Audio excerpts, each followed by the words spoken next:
전 세계적으로 한국 문화를 알리는 데 중요한 역할을 한 것이 바로 한류 현상입니다.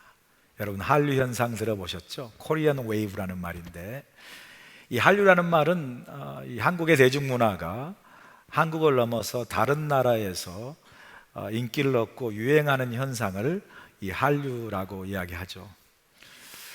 동북아의 가장 조그만 나라 이 한국이 이 한류를 통해서 문화의 강국이다라는 것을 세계에 증명하는 참 대단한 현상입니다. 이 한류를 주도하는 문화적 키라고 하면 K-팝, 한국 가요죠. 그리고 동시에 K-드라마라고 그러죠. 한국 드라마. 이게 한류를 견인해 나가는 중요한 키의 문화죠. K-팝과 더불어 이 한국 드라마가 참 외국에서도 인기입니다. 중국, 동남아, 유럽, 미국, 여기 아마 하와이 로컬 사람들도 우리 한국 이 드라마를 좋아하는 사람들이 많을 거예요. 이렇게 그 한류가 이렇게 이제 그 유행하면서 이 한국 드라마의 인기가 높아가면서 이 한국 드라마가 시청자 흥미와 시청률 위주의 중심으로 너무 거기에 치중하는 그런 모습들도 부작용으로 보게 되죠. 그 드라마의 구성이 그냥 범죄, 폭력, 불륜, 삼각관계, 고부갈등, 배신, 유혹, 이런 여러 그 소위 사회에서 흔히 일어날 수 있는 일이죠. 그러나 그런 것을 너무 비윤리적이고 비도덕적인 그런 스토리를 자극적으로 구성해 나가는 그런 드라마가 아주 유행을 많이 합니다. 한국에서 이런 드라마를 막장 드라마라고 그러대요. 막장 드라마. 이 막장 드라마라는 건 그야말로 막 가는 드라마이죠. 그래서 시청자들이 막 그렇게 흥미를 갖고 시청률이 높아지는 그런 하나의 그 인텐션, 의도가 있는 거죠. 유혹하고 배신하고 패륜, 불륜, 범죄, 폭력. 그래서 그 막장 드라마를 보면 그 보는 사람들이 막 그 욕하면서 본대요. 그래서 막장 드라마를 다른 말로 정의하면 욕하면서 보는 드라마, 이게 막장 드라마라고 그래요. 그러면서 그 시청자들이 그 드라마에 등장한 인물을 향해서 막 공감하면서 그냥 막 분노하고 분개하고 막 욕하는 그런 반응을 보이는 것이 바로 막장 드라마다, 그렇게 이야기한다고 그래요. 그에 비해서 이 하나님께서 주신 이 말씀, 특별히 오늘 룻기의 말씀, 어떻게 보면 하나님의 말씀도 하나님이 써가시는, 하나님이 PD시고 하나님이 연출하시는 하나님의 드라마라고 할 수 있어요. 막장 드라마는 달리 하나님께서 주신 이 말씀인 오늘 룻기서만 보더라도 이 하나님이 써나가시는 이 드라마를 보면 그 드라마를 읽고 바라보는 우리 모두에게 뭘 줍니까? 위로를 주고 소망을 주고 감동을 주고 감격을 줘요. 그래서 그 등장하는 드라마 인물들의 그 삶의 모습 속을, 삶을 공감하면서 그들로 하여금 그들의 삶을 통하여 우리가 우리의 인생의 교훈도 얻고 신앙의 교훈도 얻고, 결국 그렇게 함으로써 우리가 갖는 믿음을 유익하게 하고 우리의 삶을 축복의 길로, 생명의 길로 인도하는 그러한 감동이 있는 것이 바로 하나님의 말씀이에요. 하나님의 말씀. 그래서 여러분, 시간 나면 너무 드라마로 때우지 마시고 말씀을 자주 읽는 그러한 모습들이 필요합니다. 우리 교회는 그런 분들이 없겠지만 본토에는 막 드라마를 그냥 새벽 기도도 안 가고 보면서 다음 날은 막 비몽사몽으로 마치 철야기도 한 사람처럼 이렇게 눈이 개슴푸르하게 나오는 사람들이 있어요. 주일날 정말 그래서 예배 시작부터 마지막까지 열심으로 졸고 가는 그런 분들이 많이 계세요. 그것도 좋은 일이지만 우리가 말씀을 읽으면 읽을수록 그 말씀이 우리를 생명으로 인도하고 감동으로 인도하는 하나님의 말씀을 가까이 하는 여러분 되시길 간절히 소원합니다. 오늘 하나님이 연출자시고 PD이신 이 룻기, 하나님이 써가신 룻기의 드라마의 주인공은 누구예요? 당연히 룻이죠. 그러나 룻기의 주인공은 룻만이 아니라 나오미와 보아스 역시 룻기의 주인공이죠. 이 나오미와 보아스 없이 룻이 존재할 수가 없습니다. 그러므로 룻 보아스, 나오미가 다 룻기의 주인공인데, 이 하나님이 이 룻과 나오미와 보아스를 통해서 하나님께서 드라마를 이렇게 펼쳐 나가시는데, 그 등장인물인 이 세 사람을 통해서 하나님께서 우리에게 주시는 중요한 믿음의 교훈들, 신앙의 교훈들, 인생의 교훈들이 우리에게 주고 있습니다. 오늘 본문 3장에서, 오늘 특별히 읽은 본문에서 이 주인공인 세 사람이 우리에게 주시는 신앙의 교훈, 믿음의 교훈, 또 삶을 살아가는데 필요한 지혜가 무엇인가, 이 세 사람 준 교훈을 여러분과 함께 나누기 원합니다. 먼저 이 룻기의 주인공인 룻이 오늘 본문을 통해서 우리에게 준 신앙의 교훈, 믿음의 교훈은 무엇일까? 자, 오늘 말씀 읽습니다. 본문 10절 보세요. 그가 이르되 내 딸이 여호와께서 내게 복 주시길 원하노라. 내가 가난하건 부하건 젊은 자를 따르지 아니하였으니 내가 베푼 인애가 처음보다 나중이 더하도다. 자, 이 10절에서 우리가 주목해야 할 구절이 이거예요. 내가 베푼 인애가 처음보다 나중이 더하도다, 이런 말이에요.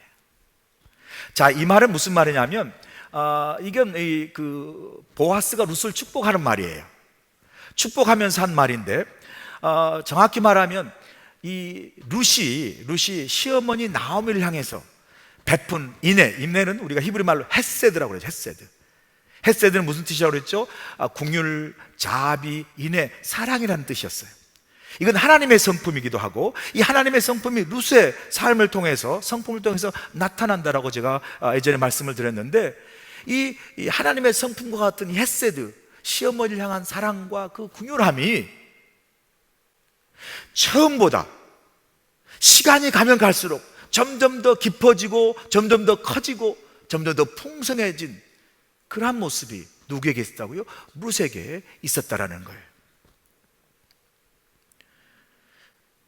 룻이 자기 앞길을 찾겠다고 젊은 남자를 따라서 그냥 시어머니를 뒤로 하고 그냥 떠난 것이 아니라, 사실 시어머니하고 있으면 고생이죠. 그럼에도 불구하고 시어머니와 남아서 그 시어머니를 봉양하고 시어머니를 참 정성스럽게 사랑하는 그 모습이 시간이 가면 갈수록 더 깊어지고 더 커졌다라는 거예요. 오늘 말씀한 이 구절, 내가 베푼 인애가 처음보다 나중이 더하다, 이 말은요, 정확히 말하면 룻이 어떤 사람인가를 잘 보여줘요. 보아스 입을 통해서 룻이 어떤 여인, 어떤 사람인가를 보여준, 그 묘사를 통해서 보여준 그 룻의 사람됨이 어떤 것이죠? 어떤 사람이죠? 다른 말로 룻은 처음보다 나중이 더 좋은 사람이라는 거예요. 처음보다 나중이 더 좋은 사람이 바로 룻이었다. 그러므로 우리가 이 룻을 통해서, 오늘 10절을 통해서 배우게 되는 믿음의 교훈은 뭐냐면, 우리 모두가 다 처음보다 나중이 더 좋은 사람이 되어야 돼요. 처음보다 나중이 더 좋은 그리스도인이 되어야 된다는 거예요. 처음보다 나중이 더 좋은 이 룻의 성품이 그 어느 때보다도 귀한 시대를 우리가 살고 있습니다. 사회에서나 교회에서나 사람의 인격에서 이 룻이 보여준 성품, 처음보다 나중이 더 좋은 이런 모습을 우리가 보기가 힘들어요. 아니, 사회에서나 공동체에서나 어떤 사람의 인격과 관계 속에서 처음보다 나중에 더 좋지 않는 모습이 훨씬 더 우리가 주위에서 보게 되는 그러한 경험들이에요. 그러기에 이 룻이 보여준 처음보다 나중에 더 좋은 이 룻의 성품이 그 어느 때보다도 필요한 시대를 우리가 살고 있다라는 거예요. 사회에서 회사가 창업하거나 식당이 개업할 때 여러분 아시잖아요. 그랜드 오프닝 하고 그냥 배너 달고 그냥 화분 갖다 주면 거기에 축 개업해가지고 막 크게 시작하죠. 개업했다고. 그런 어떤 식당이나 그런 데 가보면 얼마나 귀하게 손님을 대접합니까? 이 손님이 우리 식당에 정말 오신 귀한 분이라, 그래서 식당 한 분 한 분에게 정성스럽게 대접하죠. 어떤 고객이 왔으면 이 고객이 정말 귀한 고객이라 정성스럽게 그렇게 정말 서비스를 합니다. 그러다가 시간이 지나가지고 회사가 잘 돼서 회사가 배가 불렀어요. 식당이 잘 돼서 식당이 좀 이렇게 번창해서 좀 부자가 됐어요. 그럼 어느 순간에 그 고객에게 주는 서비스가 달라져요. 나오는 밑반찬이 달라져요. 이게 뭔가 좀 예전보다 맛도 서비스도 음식도 참 이렇게 좀 달라진 걸 경험해요. 예전에는 손님 한 사람 한 사람을 그냥 손님으로 보는데 시간이 지나고 좀 이렇게 여유가 생기고 부자가 되고 배가 튼튼해지고 부르면 이 손님을 그냥 빨리 물건 사고 갈 돈으로 보고요, 빨리 먹고 갈 그런 돈으로 보는 거예요. 그래서 제가 식당을 다니면서 깨달은 게 하나 있어요. 꼭 식당 갈 때 개업할 때만 찾아가자. 방금 그랜드 오프닝 한 데만 찾아가면 최고의 대접을 받는 거야. 이런 모습을 보면 참 씁쓸해요. 교회에서 우리가 신앙생활하고 교회에 나옵니다. 처음 교회에 나오고 뭐 교회를 이런저런 이사를 통해서 교회에 이제 조인하다 보면 사람들을 만나요. 교회 공동체에서 사람 만나고요, 또 속해 들어가 사람을 만나고 또 선교에 들어가 사람을 만나요. 사람을 만나고 관계하고 사귀게 되죠. 그러다 보면 처음에 어떤 사람이 참 자기한테 잘해줘요. 얼마나 잘해주지 몰라요. 참 저 사람 참 좋은 사람이다 라는 생각이 들어요. 그러다가 이제 교회 생활을 하다 뭐 선교에서나 속회에서나 어떤 모임에서 그 사람이 어떤 의견을 냈을 때 뭐 그 사람하고 조금 다른 의견과 생각을 내가 나누었어요. 그것뿐이에요. 그런데 시간이 지났는데 그 사람이 갑자기 나를 보는 눈이 싸늘해졌어. 나를 바라보는 콧김이 찬바람이 싹 불어요. 냉기가 도는 거예요. 나는 그 사람하고 생각이 다른 의견을 나눈 것뿐인데, 물론 뭐 그냥 크게 싸우고 막 그냥 뭐 어려운 관계가 틀어졌으면 그래도 뭐 그럴 수 있겠지만 그렇게 큰 것도 없었어요. 그런데 어느 순간에 그 관계가 싸늘해지는 걸 느껴요. 처음부터 잘 지내지 않았으면 좋을 뻔했는데 잘 지내다가 참 그렇게 지내기가 어려워요. 힘들어요. 처음보다 나중이 안 좋습니다. 시간이 지나가니까 그 사람의 본 모습이 나온 거예요. 이런 경우에 어떤 교회의 어떤 다른 사람과의 관계 속에서 이런 경험을 하게 되면 참 씁쓸해요. 어느 순간 힘들다가 그 사람이 안 보여요. 교회에 떠난 거죠. 이런 경우를 보면 참 씁쓸합니다. 이런 일들이 우리 주위에 번번이 일어나는 일들이에요. 참 우리 주위에 시간이 가면 처음보다 나중이 더 안 좋은 경우가 더 많은 것 같아요. 시간이 가면 갈수록 처음보다 더 좋은 사람, 처음보다 더 좋은 관계, 이런 모습이 참 드문 귀한 그러한 어떤 시대를 우리가 살고 있지 않나라는 생각이 듭니다. 그래서 룻의 성품이 더 귀해 보여요. 룻은 보세요, 시간이 가면 갈수록 시어머니를 봉양하는 부담이 더 클 수 있어요. 절대로 부담이 작지 않습니다. 시어머니를 부담하는 봉양이 더 클 수 있는데도 시간이 가면 갈수록 시어머니를 향한 헤세드, 그 사랑과 궁혈함이 더 깊어지고 더 풍성해지고 더 커졌다라는 거예요. 우리는 거꾸로 시간이 가면 갈수록 우리의 사랑이 깊어지기보다도 사랑이 더 식어가는 경우가 많잖아요. 시간이 갈수록 사랑을 더 풍성히 주고 베풀기보다는 이런저런 이유로 더 이상 사랑하지 못하는 이유를 찾아요. 이런저런 이유로 시간이 갈수록 내가 내 사랑을 거둘 수밖에 없는 그 이유를 찾기에 더 바빠요. 그래서 지금 내가 이렇게 불만이 있고, 그래서 지금 내가 이렇게 원망이 있고, 그래서 내가 이렇게 속상하고, 그래서 지금 내가 이렇게 불평할 수 없다, 할 수밖에 없다라고 스스로를 합리화시킬 때가 얼마나 많습니까?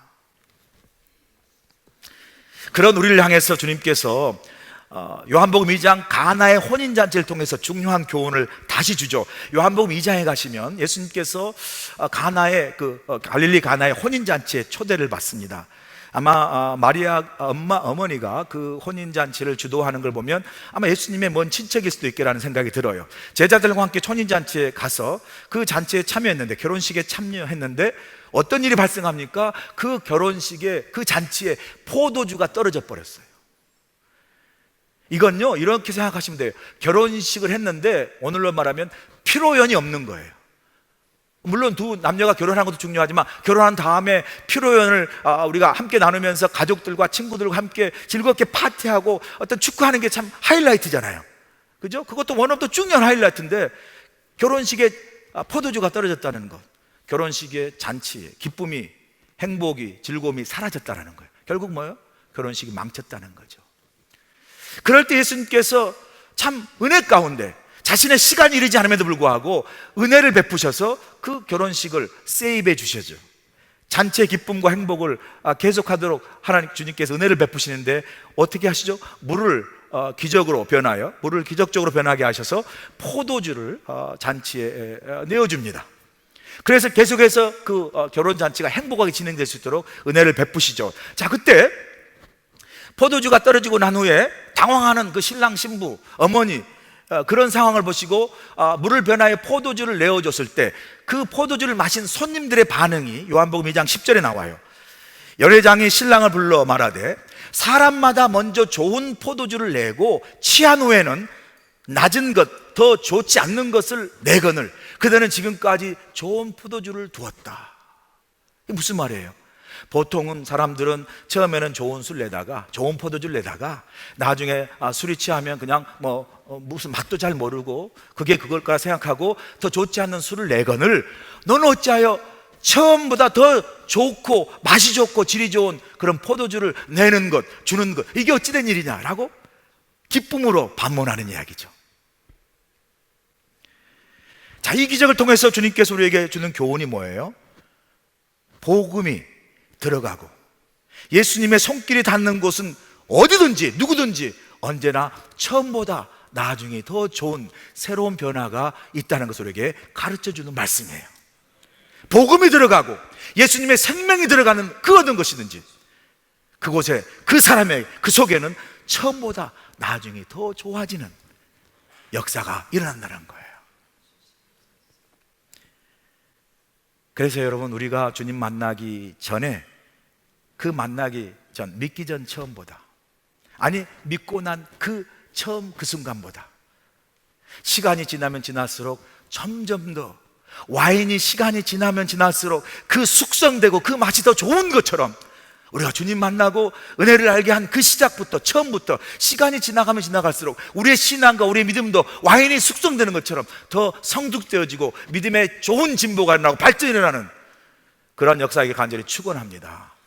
이게 우리 그리스도인의 중요한 모습이에요. 와인에는 좋은 향기가 있습니다. 예수님은 우리 그리스도인을 와인의 어떤 변화로 표현해 주시는데 이 가나의 혼인잔치를 통해서 이 향기 이야기하면 우리가 빼서는 안 될 게 향수죠. 제가 가끔 이야기하자면 향수입니다. 이 향수는 아시는 대로 시간이 지나감에 따라 이 향수가 내는 이 향기의 냄새가 달라져요. 그래서 시간이 경감에 따라 이 향수의 향기가 달라지는 것을 우리가 노트라고 하죠. 달라지는 이 향기의 단계를 이야기하는 거죠. 아시는 대로 여러분, 이 향수를 딱 살 때 처음 나는 그 향기가 탑노트라고 합니다. 첫 향이죠. 첫 향, 첫 인상이에요.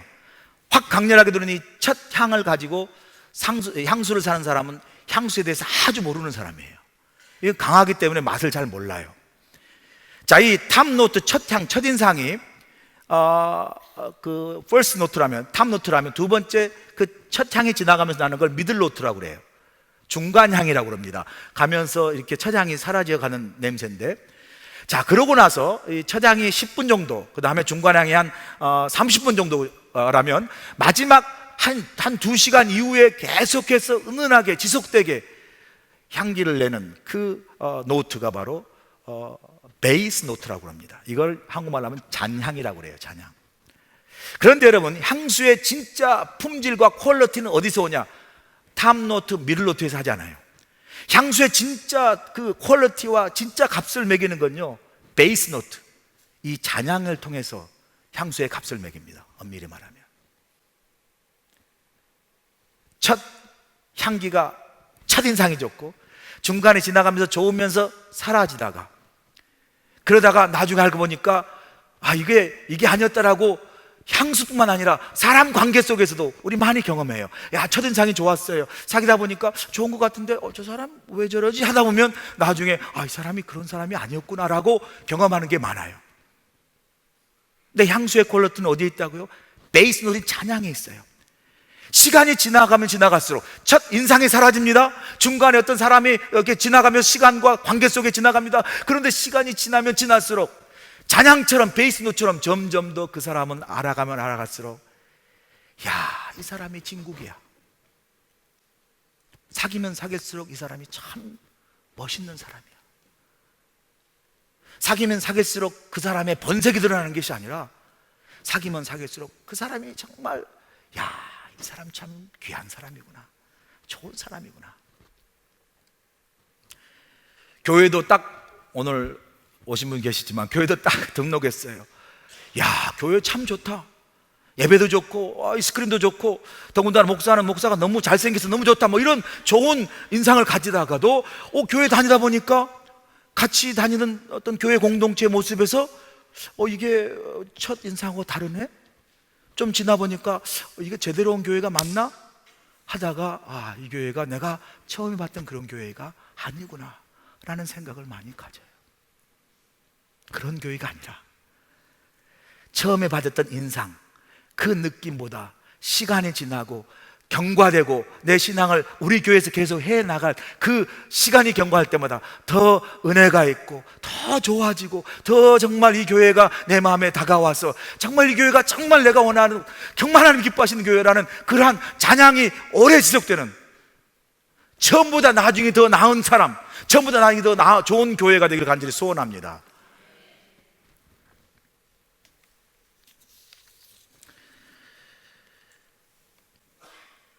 그러기 위해서 처음보다 나중이 더 좋다라는 의미는 우리가 점점 더 성장해 간다는 거죠. 와인은 시간이 감에 따라 숙성한다고 그래요. 좋은 와인입니다. 사람은 시간의 감에 따라, 믿음도 시간의 감에 따라 숙성이 아니라 성숙해지는 거죠. 성숙해지는 거죠. 어제의 내가 어제의 나였다면 오늘의 내가 조금 더 성숙해 있는 거예요. 오늘의 내가 지금 이 모습이더라면 내일의 나의 모습이 조금 더 성숙해지는 거예요. 내 믿음과 내 인격도 성숙해지는 거예요. 그래서 예전에 아빠, 예전에 엄마, 남편, 아내가 지금 조금 더 좋은 아빠, 좋은 남편, 좋은 아내, 좋은 성도, 그런 성숙함 있길 간절히 소원합니다. 믿음도 처음보다 나중에 더 좋아지는 거예요. 처음에는 교회를 다니고 내 믿음 지킨다라는 정도에서 내가 신앙생활 해야지라는 정도로 시작했다가 시간이 가면서 하나님의 은혜로 채워지면서 내 믿음도 성장하는 거예요. 믿음도 진보하는 거예요. 발전하는 거예요. 그래서 주님을 향한, 교회를 향한, 하나님을 향한 나의 헌신과 사랑도 깊어지는 거예요. 나의 수고도 깊어지고 나가 주님을 향한 그러한 봉사도 더 깊어지는 거예요. 제가 어제 참 우연찮게 1부, 2부, 3부 성가대를 다 어제 하루에 다 만났습니다.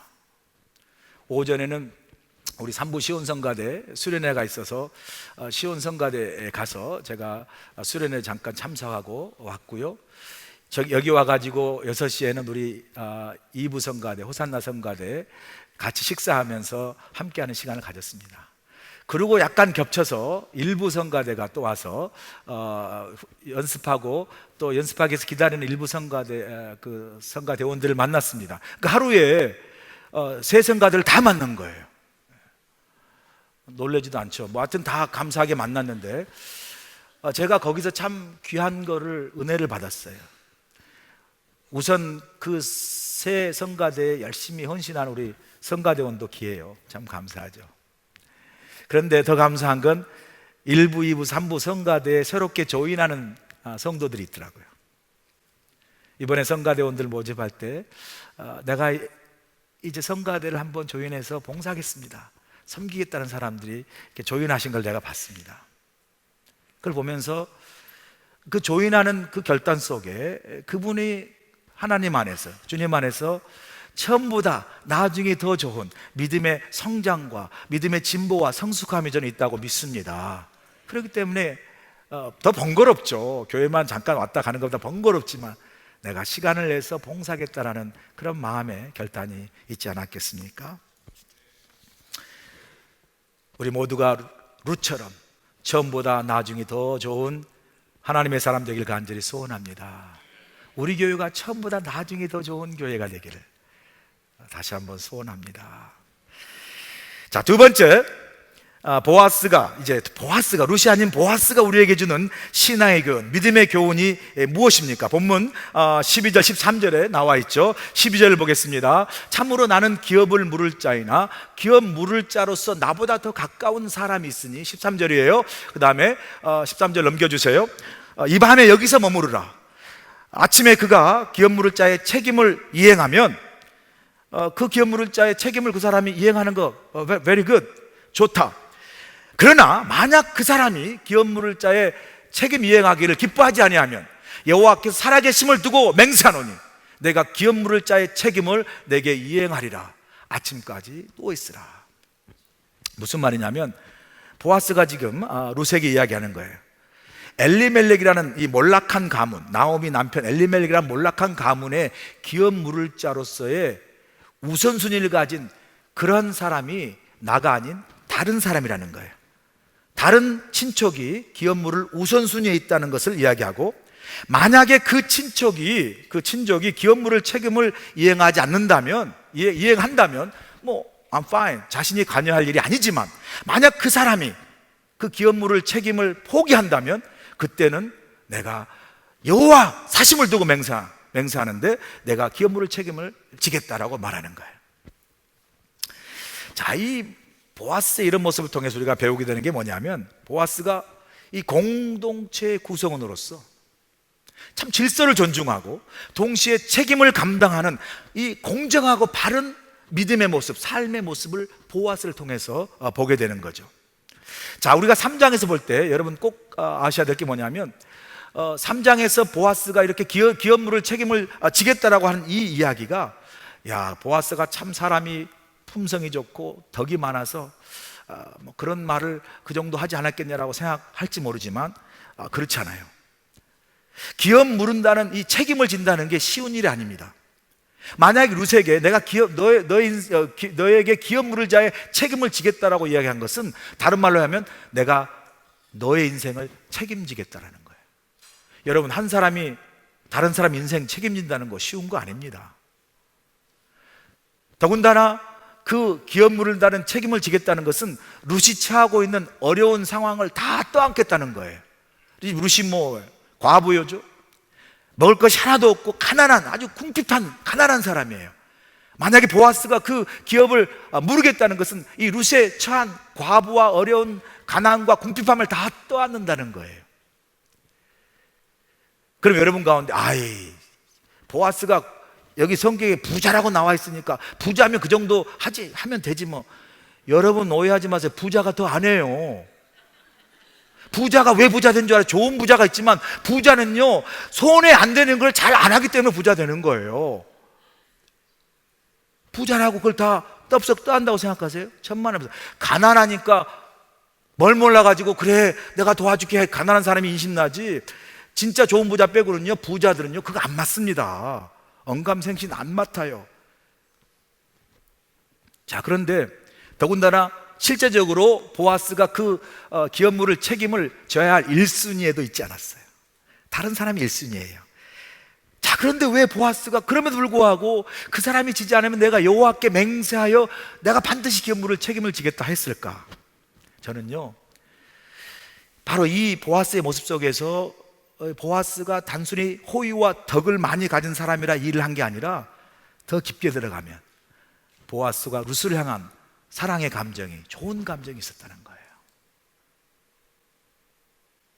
그렇기 때문에 그 좋은 감정이 있어서 사실 호의를 넘어서 이렇게까지 정말 모든 책임을 지겠다고 나서는 것이죠. 자, 남자가 또는 사람이 어떤 이런 사랑의 감정에 빠지다 보면 보통 그 감정에 딱 붙잡혀서 그거에 따라서 행동하고 싶은 생각이 많이 들어요. 그래서 사실 이 보아스 입장에서는 이 룻에 대한 연민의 감정이 있으면 뭐 기업물을 일순위가 있지만 성경에서 보아스를 유력한 자라, 뭐예요? 힘이 있고 돈이 있고 권세가 있다는 사람이란 뜻이죠. 그러면 자기가 원하는 그 룻을 자기 힘으로 어떤 방법으로 기업 일순위가 아님에도 불구하고 충분히 물을 쓰고 아내로 얻을 수 있는 그런 길이 있어요. 여러분, 성경에 다윗이 왕이었잖아요. 그 다윗이 밧세바를 보고 그 밧세바의 아름다움에 빠져서 자기 왕의 권위와 힘으로 밧세바를 아내로 만들잖아요. 똑같은 그러한 방법을 쓸 수 있어요. 그런데 오늘 보아스 보니까 자신의 감정에 치우치지 않았어요. 자신의 감정에 앞서서 공동체의 질서를 무시하지 않았습니다. 그리고 자기보다 앞선 우선순위에 있는 그 사람의 권리도 존중해줘요. 내가 원하고 아내로 취하고 싶은 마음이 있지만 자신의 감정을 절제하고 공동체를 존중하고 질서를 존중하고 다른 사람의 권리도 무시하지 않고, 그래서 섣불리 행동하지 않는 걸 우리가 보게 됩니다. 제가 본토에 있을 때, 부목사로 있을 때 정말 실제적으로 경험하는 일인데, 이제 담임 목사님이 파송하는 길에 있어서 교회가 어려운 일이 있었어요. 이 목사님 받겠습니다, 이 목사님 안 받겠습니다.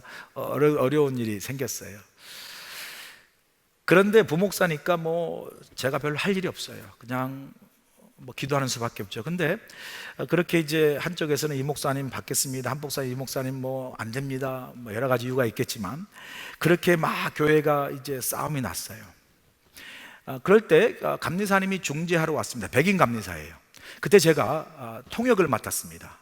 그래서 공동회의를 하고 이제 감리사님이 회의를 주자고 제가 통역을 맡았는데, 제가 상당히 그때 참 민망한 일을 많이 경험했습니다. 우리 한국 사람이 성질이 급한 건 제가 알겠는데요, 진짜 한국 사람들은요 진짜 다혈질이에요. 그냥 뭐 정상적인 이성적인 상식으로 인한 판단, 이성적인 디스커션이 안 돼요. 토론이 안 돼요. 그냥 일어나가지고 감리사한테 이야기하는데요, 감리사한테 뭐라고 이야기한 줄 아세요? 당신도 목사냐? 그런 거예요. 그러니까 제가 그걸 어떻게 트랜슬레이션 해야 되지? 아니, 당신도 목사냐 하고 하는데 제가 Are you a pastor? 이렇게 말하기도 그렇고 순간 당황했어요. 그러다가 한 번 더 가서 당신은 성경을 믿어? 그러는 거예요. 아니, 목사가 성경을 안 믿는 사람이 없어요. 그러니까 Do you believe in Bible? 이렇게 바이블 이렇게 또 해석을, 제가 그대로 해석할 수 없어가지고 살짝 돌렸어요. 목사 한수 언제 받으셨어요? 뭐 이런 식으로 해석을 해야 되지 않겠어요? 제가 어떻게 목사냐 그럴 수 있겠어요? 근데요, 꼭 말만 대화되는 거 아니에요. 눈치로 금방 하시더라고요. 그래서 그때 그 감리사 그대로 딱 덮고 일어나시면서 이런 상식이 통하지 않는 상황과 사람들과 대화할 수 없다라고 딱 가시더라고요. 제가 주차장까지 따라 나갔어요. 정말 힘든 그런 경험을 실제적으로 했습니다. 결국은 그 교회가 깨졌습니다. 돌로 깨지고 300명 이상 되는 교회가 돌로 깨져 지금은 한 70명밖에 남지 않는 교회가 됐습니다. 제가 그걸 보면서 뭘 깨달았냐면요, 도대체 무엇을 위한 싸움이었는가? 누구를 위한 싸움이고 이 싸움에 승리하고 남은 건 무엇인가? 아무것도 없어요. 교회는 깨지고요, 성도는 갈라지고 흩어진 것밖에 없어요. 그래서 제가 깨달은 게 뭐냐면, 어떤 일이 있어도 no matter what, 당신이 옳습니다, 당신이 틀렸습니다, no matter what, 교회는 무슨 일이 있어도 하나님 안에서 하나를 이루어야 될 줄로 믿습니다. 성경에 분명히 말씀하세요. 에베소 4장 보세요. 4장 1절부터 6절인데 제가 몇 구절만 읽을게요. 그러므로 주 안에 갇힌 내가 너희를 권하노니 너희가 부르심을 받은 일에 합당하게 행하여 모든 겸손과 온유로 하고 오래 참음으로 사랑 가운데 서로 용납하고 평안에 매는 줄로 성령이 하나 되게 하신 것을 힘써 지키라 말씀하고요, 몸이 하나고 성령도 한 분이고 이와 같이 너희가 부르심의 한 소망 안에서 부르심을 받았다고 이야기하고요, 주도 한 분이고 믿음도 하나고 세례도 하나고 그리고 하나님도 한 분이시니 만유의 아버지라 만유에 계시고 만유를 하나로 통일하신 분이 바로 하나님인 줄로 믿습니다. 여러분, 노메로왓 어떤 이유와 명분이든 우리 교회는 주 안에서 하나를 이루는 교회가 되는 줄로 믿습니다. 이게 우리에게 주시는 말씀이에요. 보아스는요, 그래서 공동체를 잘 존중하고 정말 세워졌어요. 한국에는요, 참 이렇게 다른 사람의 권리를 세워지고 질서를 존중하는 일이 별로 없어요. 지난 2주 전에 한국의 뉴스를 보니까 한국의 5 아이의 가장이고 칠순 노모를 모시는 분인데, 이분이 아파트 높은 고층에 올라가서 유리창을 닦는 사람이에요. 그런데 이제 높이 있는 고층 13층인가 14층의 유리창을 닦으면서 휴대폰에 음악을 틀고 아마 닦았나 봐요. 그래도 그럴 것이 높은 데서 혼자 닦는데 무섭기도 하고 줄이 있지만 뭐 무료하기도 하면서 음악을 틀고 했는데, 그 앞에 있는 그 사람이 음악 트는 게 시끄러워가지고 화를 참지 못해서 옥상으로 올라가서 그 매달리는 줄을 칼로 끊어버렸습니다. 그게 2주 전에 한국에 일어난 사건이에요. 아니, 칼로 잘라버리니까 그게 그대로 떨어져 즉사했습니다. 그게 뭐예요? 5명의 아이, 고등학교 때 2살까지 5명의 아이가 있고 칠순 엄마를 모시는 그 가장을 세상이 시끄럽다고 화난다고 줄을 자르는 사람이 어디 있어요? 이 분노, 감정 분노 조절 장애자 한국에 너무 많대요. 너무 많대요.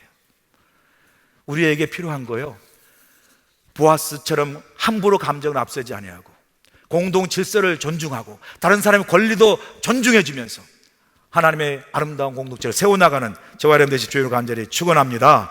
마지막으로 나오미를 통해서 배우게 된 신앙의 교훈이 뭐죠? 18절이에요. 이에 시어머니가 이르되 내 딸아, 이 사건이 어떻게 될지 알기까지 앉아있으라. 그 사람이 오늘 이 일을 성취하기 전까지 쉬지 아니하리라.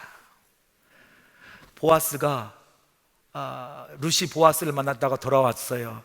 많은 식량을 가지고 왔어요. 나오미가 루시에게 어떻게 됐냐 물어봤더니 이렇게 했습니다 하고 식량을 보여줘요. 그럴 때 나오미가 루시에게 공고합니다. 18절에 이 딸아, 이 사건이 어떻게 될지 알기까지 앉아있으라. 여기는 우리 참 여기에서 나오미 말을 주목할 필요가 있어요. 이 사건이 어떻게 되기까지 앉아있으라. 사실요, 나오미 입장에서는요 불안했어요. 초조해서. 왜냐면요, 나오미가 더 잘 알아요. 보아스를 루세의 남편으로, 보아스가 루시 보아스에게 안식하기를 원하는데, 그래서 모든 계획을 다 세웠어요. 그리고 도왔어요. 그러나 보아스보다 더 우선순위가 있는 친족이 있는 걸 알아요. 그러니까 자기가 모든 계획을 다 했을지라도 일이 자기 원하는 대로 풀리지 않을 수도 있어요. 만약 그 가장 우선순위 있는 그 사람이 맞겠다 하면 다 틀어지는 거예요. 얼마나 불안하고 초조합니까? 그런 상황에서 나오미의 말을 보세요. 루사, 이제 우리가 최선을 다했으니 가만히 앉아서 하나님이 어떻게 하신가를 기다리자. 이 하나님을 전적으로 신뢰하고 기다리는 그 믿음, 우리가 배워야 될 줄로 믿습니다. 우리가 기다리는 게 힘들어요. 원한과 바람을 우리의 방법과 우리의 시간 속에 이루고자 하는 초조함, 급함이 있어요. 조급함이 있습니다. 그래서 참 기다리는 게 힘들어요. 그런데요, 기다림 속에 우리는 뭘 배워요? 내가 하는 것이 아니라 하나님이 하시는 것을 우리가 배워요. 기다리는 그 훈련을 통해서 내 원함은 사라지고 정말 하나님이 이루고자 하는 귀한 뜻이 이루어지는 그러한 모든 것을 보게 되는 은혜를 기다림의 믿음 속에서 배우게 돼요. 그래서 그 기다림 속에서 응답되는 그 응답을 받을 때 이것이 내가 원함을 뛰어넘어, 야, 이것이 하나님이 원하시는 것이었다는 것을 인정하게 되는 그 진짜 응답의 그러한 은혜를 경험하게 될 줄로 믿습니다. 그래서 우리는 기다림의 영성이 필요한 거예요. 기다림의 영성. 제가 목회하면서 가장 많이 훈련받은 게 기다림이에요. 언젠가 한국 목회 돌아갈 수 있을 것이다. 그러나 한 번도 가고 싶다고 말한 적 없어요. 사막인 바스터의 광야에 있을 때도 언젠가 이곳에 나가고 싶은 마음이 있고 기도가 있지만, 그러나 한 번도 제 원함과 제 소원을 앞세우지 않았어요. 그럼에도 불구하고 어느 때가 되니까 기다림의 시간들이 필요해요. 우리는 그 기다림의 시간을 건너뛰고 싶지만 하나님께서 때로 우리에게 꼭 기다려야 할 그 시간을 지나가게 하세요. 그런데 지나갈 때 힘들지만 지나가니까 하나님께서 하나님의 선하신 뜻을 이루실 때, 하나님이 하시는구나, 하나님이 이루시는구나 라는 것을 경험하게 됩니다. 여러분, 뭔가 기다리시고 원하시는 게 있으시면 하나님이 반드시 이루신다는 확신을 가지고 잠잠히 쉬지 않고 일하시는 하나님을 바라보는 믿음 갖기 원합니다. 그럴 때 하나님께서 나오미를 통하여, 우리를 통하여 하나님의 뜻을 선하게 이루실 줄로 믿습니다. 이 세 사람이 준 믿음의 교훈을 붙들고 오늘도 주 안에서 승리하는 여러분 되시기를 주로 간절히 축원합니다. 기도하시겠습니다. 좋으신 아버지 하나님 감사합니다. 룻과 보아스와 나아미를 통해 주신 믿음과 신앙의 교훈을 붙들고 하나님을 신뢰하고 전부 다 나중에 더 믿음 안에 진보를 이루며 주님께서 원하시는 선한 뜻을 이루어가며 하나님께 영광 돌리는 삶, 우리 교회가 되도록 하나님 축복하여 주시옵소서. 예수님의 귀하심으로 감사하며 기도함나이다. 아멘.